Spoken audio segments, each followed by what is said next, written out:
তাহলে অসংখ্য ধন্যবাদ। তার কারণ হচ্ছে আমরা এখন খেতে বসেছি, সবাই আমার বাড়িতে এসে সমস্ত কিছু খাচ্ছে, ওখানে আইসক্রিম খাচ্ছে। এগুলো আমিই তোকে দিয়েছিলাম রে, সেইগুলোই খাচ্ছি। তুই তো খাসনি, কতদিন ফেলে রেখেছিস ওগুলো, নষ্ট হবে? জল ঢেলে সেই আইসক্রিম। হ্যাঁ, আমি যেটা দেখার জন্য এখানে বসেছি, সেটা হচ্ছে আমার ফোড়া। হ্যাঁ, সেদিন তুই নুন দিয়েছিলাম বলে কত কথা শোনালি, দেখ ঠিক হয়ে গেছে। বাট একদম ঠিক হয়ে গেছে। এই যে অসাধারণ, তুই ফোড়ার বিশেষজ্ঞ হয়ে গেছিস। একদম। লোকজন লিখেছে বাবা নুন দিয়ে দিল, বাবা এই হয়ে গেল। ওকে একটা কাজ কর, তোকে একটা চেম্বার খুলে দিয়ে ফোড়া বৌদি, কুটনি ফোড়া বৌদি। ফোড়া বৌদি, ফোড়া বিশেষজ্ঞ বৌদি। কি ফোড়া বৌদি মানে কি? তাহলে ফোড়া না না না, কুটনি বৌদির সাথে ডেজিগনেশনে হচ্ছে ফোড়া বিশেষজ্ঞ এবং অভিনেতা। ফোড়া নক্ষুনি বিশেষজ্ঞ এবং অভিনেত্রী। আমি নকুনির ক্লায়েন্ট পাচ্ছি। নক্ষুনির লাইন পাচ্ছিস না, সেটা বল চা। কিন্তু নক্ষুনিটা কেমন একটু নোংরা টাইপের দেখতে না বিষয়টা? না, নকুনিটাও পাশে ওই ফোড়া মানে তোরা না উপোস করেছিস, জল ফল ঢালা হয়ে গেছে তো, তো তারপরে আইসক্রিম খাওয়া যায় এরকম ভাবে? আর জল তো কি খাবে? আর তুই নির্দ্বিধা খেয়ে যাচ্ছিস, কি ব্যাপার? আমি তো তাকে খেতে হবে, আমি তো খাইনি। সুস্মিতা খাবো বলে খুলে ভুলে গেছে, এবারে এবারে এবারে ভাবছে বাবা এটা তো ঠিক নয়। কিন্তু দাদাই এলে লোভ কমপ্লিট মানে সম্বোধন করতে পারেনি দাদাই। দাদা খিদে পেয়ে গেছে। তাও যে আজকে ফার্স্ট টাইম এতক্ষণ ছিল, এটাই বড় ব্যাপার। সকাল থেকে চাইলে খেয়ে নিতে হয়, মন চাইনি আমার। ওই জন্য তো খুলেছিলি ওপরে খোলসটা। না, আমাকে ধরে দিয়েছে মা, আমি ধরে এরকম কথা বলতে বলতে খুলে ফেলেছিলাম। না না, এটা মনে চেয়েছে তাই, মনকে কষ্ট দিয়ে কিছু হয় না। আমি এখানে খাবো কি শান্তিতে, চলে গেল একজন ঘরে। জল ঢালা হয়ে গেছে, ঘরে কিচ্ছু নেই।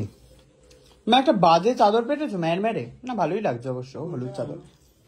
জোরে টানলে খুলে যায়। একটা যদি পড়েছে ফোটা আইসক্রিমের, চাটিয়ে তোলাবো কিন্তু, বলে দিলাম দাদা ভাই। দাদাকেই তো গায়ে হাত তুলবি তো, এইটাও দেখতে হবে। মাথা ঘাট ধাক্কা দিয়ে বের করে দেবো কিন্তু বাড়ি থেকে। আরেকটু শুনতে হবে দিনের শেষে। চলো চলো, বেরো বেরো বেরো। হ্যাঁ, সব কমে গেছে, জামা কোনো নাই, জামা নাই, সব দিয়ে দিয়েছে তো লোকজনকে। তোর বাড়িতে অর্ধেকের বেশি জামা। এই পাঞ্জাবি দিয়ে গেলাম ফেরত। কি ওগুলো কাচিয়ে দিয়েছিস নাকি এমনি হেগে মুতে দিয়ে গেলি? সব কাঁচা। বাহ, তুই নাকি এই ঘরে ঢুকিসনি অথচ পাঞ্জাবিটা এখানে চলে এলো। বাড়িতে আমার কোনো প্রিভেসি নেই, যে যখন পারে ঢুকে যায়, যে যখন পারে। একটা আলমারি একটা শখ করে বানিয়েছি, সেখানে ঢুকে পড়লো সবাই। কি বলবো আর জীবনে আমি। ওইদিকে তো কিছুই নেই। হ্যাঁ, ওদিকে তো নিয়ে নে, চাকরা ব্যাগটা যা পারিস নে, তুলে নে, কিছুই পাবি না। ঠিক আছে, কি নেওয়ার আছে এখান থেকে? চাদর নেওয়া যাবে না কিন্তু, বিছানার চাদর আমার খুবই কালেকটিভ। কি নিতে চাইছিস? কি কি নিতে চাইছিস? খেয়ে নে, খাবার ফেলে উঠে আসছেন। হ্যাঁ তো ওঠা, আমি পারলাম না খেতে। কত চশমা নাকি? হ্যাঁ, আমার চশমার শখ, আমার জামা কাপড়ের শখ, জুতোর শখ, নিচে কিছুই নেই, ভুলভাল। এইটাকে যা আছে সেকেন্ড তাকে একটুখানি ভালো মন্দ একটু দেখতে পাবি।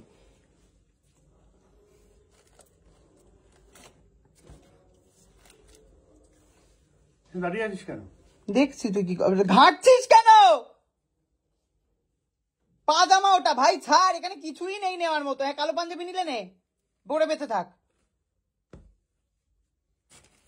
মোজা, ঘরে পরার জামা,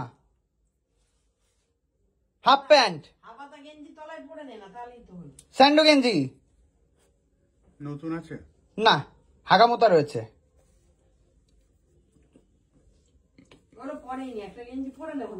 চাকরি বেকরি সব। মাস্ক, গামছা, টাওয়েল, মা সব ঘেটে দিচ্ছে। এটা হচ্ছে ওই যে জামার ওপরে পরার যে বেল্ট, সেটা। এখানে গার্ড করছিস? কোনোই গার্ড করছি না, তোকে দেখা যাচ্ছে না তাই আমি এলাম। কিছুই নেই দাদা ভাই। শার্ট এগুলো ইস্ত্রি করতে দেওয়ার, নতুন বিছানার চাদর, সব ওইগুলো কোথায়? কিচ্ছু নেই, অন্য কারোর বাড়িতে রেখে কিচ্ছু নেই।